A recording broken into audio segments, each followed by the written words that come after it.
नमस्कार, मैं हूं मनोज मनु।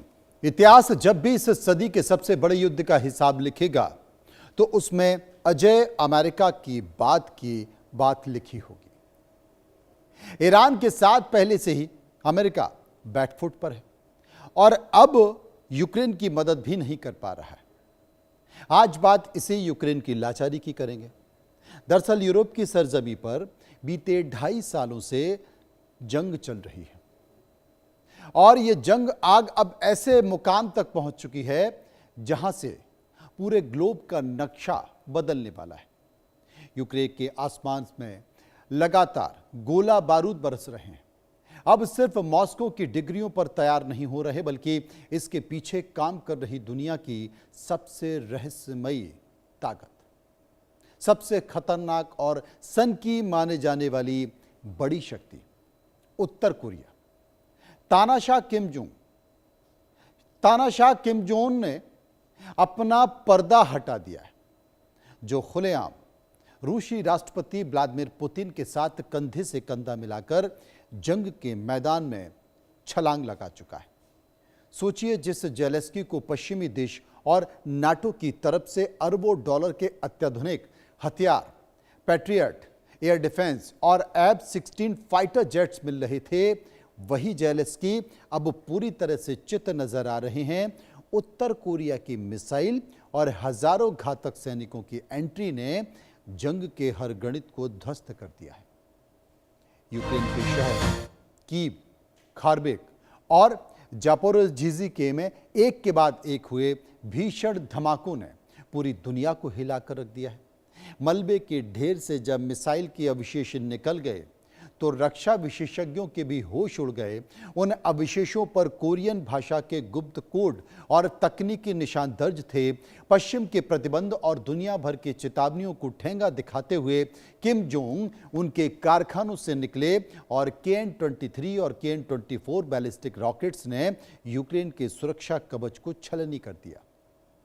आज हम आपको इस महायुद्ध के उस सबसे डरावने सच से रूबरू कराने जा रहे हैं जिसकी पटकथा मॉस्को और प्योंगयांग में बंद कमरे में लिखी गई है। देखिए कैसे एक गुप्त समझौते ने कीव की रातों की नींद उड़ा दी है और क्यों आज ज़ेलेंस्की के पास इस तबाही का कोई जवाब नहीं बचा है। मेरे साथ बने रहिए।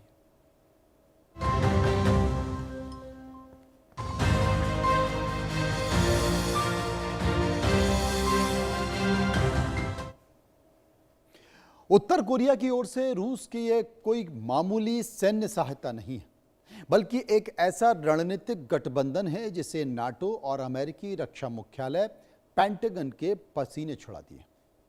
मॉस्को में हुई एक हाई लेवल सीक्रेट मीटिंग्स और दोनों देशों के बीच हुए ऐतिहासिक पारस्परिक रक्षा समझौते यानी कि म्यूचुअल डिफेंस पैक्ट के बाद प्योंगयांग से हथियार और घातक सैन्य उपकरणों का जखीरा सीधे रूसी फ्रंट लाइन तक पहुंचने लगा है।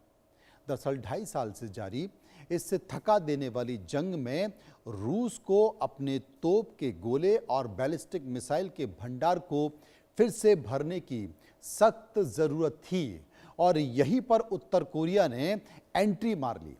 प्योंगयांग के ने रूस को लाखों 122 mm और 152 mm के तोपखाने के गोले, MLRS यानी कि मल्टीपल लॉन्च रॉकेट सिस्टम और अपनी सबसे आधुनिक बैलिस्टिक मिसाइल्स भी सौंप दी है।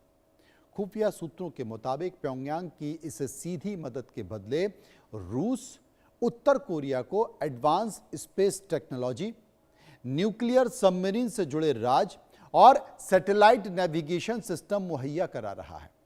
ये केवल हथियारों का लेन देन नहीं है, ये दो ऐसे देशों का मिलन है जो अमेरिका और पश्चिमी प्रतिबंधों की मार को झेल रहे हैं और वो लंबे समय से इंतजार कर रहे थे कि कैसे अमेरिका और नाटो देशों को मजा चखाया जाए।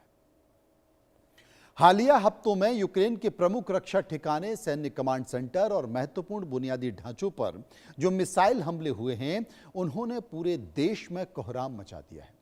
रूस ने इस बार जिन मिसाइल्स को इस्तेमाल किया, उनकी रफ्तार और मारक क्षमता इतनी ज्यादा थी कि यूक्रेन का बहुचर्चित एयर डिफेंस सिस्टम पूरी तरह से फेल हो गया। अमेरिकी पैट्रियट एयर डिफेंस सिस्टम, जिसे अब तक यूक्रेन की सबसे मजबूत ढाल माना जा रहा था, वो भी इन उत्तर कोरियाई बैलिस्टिक मिसाइल्स की तेज रफ्तार और अप्रत्याशित गति को ट्रैक करने में पस्त नजर आया है। जेलेंस्की ने खुद अंतर्राष्ट्रीय मंचों पर बेहद बेबसी के साथ ये स्वीकार किया है कि रूसी सेना अब भारी मात्रा में उत्तर कोरिया से मिली बैलिस्टिक मिसाइल का इस्तेमाल कर रही है। आंकड़ों के मुताबिक 2024 और 26 के दौरान रूस द्वारा दारी गई कुल बैलिस्टिक मिसाइल में से लगभग 1/3 मिसाइल उत्तर कोरियाई निर्मित थी। इन हमलों ने यूक्रेन के पावर ग्रिड्स, सैन्य डिपो और रसद लाइन को पूरी तरह से तबाह कर दिया। कई प्रमुख रक्षा केंद्र मलबे के ढेर में तब्दील हो चुके हैं। तबाही का आलम यह है कि यूक्रेन के पास अब पैट्रियट इंटरसेप्टर मिसाइल की भारी कमी हो गई है। जब एक तरफ से दर्जनों उत्तर कोरियाई बैलिस्टिक मिसाइल और दूसरी तरफ से सैकड़ों रूसी ड्रोन एक साथ हमला बोलते हैं, तो यूक्रेनी सेना के पास आत्मसमर्पण करने या पीछे हटने के अलावा कोई दूसरा रास्ता बचता ही नहीं है। यूक्रेन के जापोरियाझिजी में राजधानी कीव, खेर्सन और पूर्वी मोर्चे के राजनीतिक शहर खार्किव तक कोई भी कोना अब तक सुरक्षित बचा नहीं है। आधी रात को जब शहर सो रहा था, तब उत्तर कोरियाई तकनीक से लैस बैलिस्टिक मिसाइल्स और जिरकॉन मिसाइल ने आसमान को आग के शोलों से भर दिया।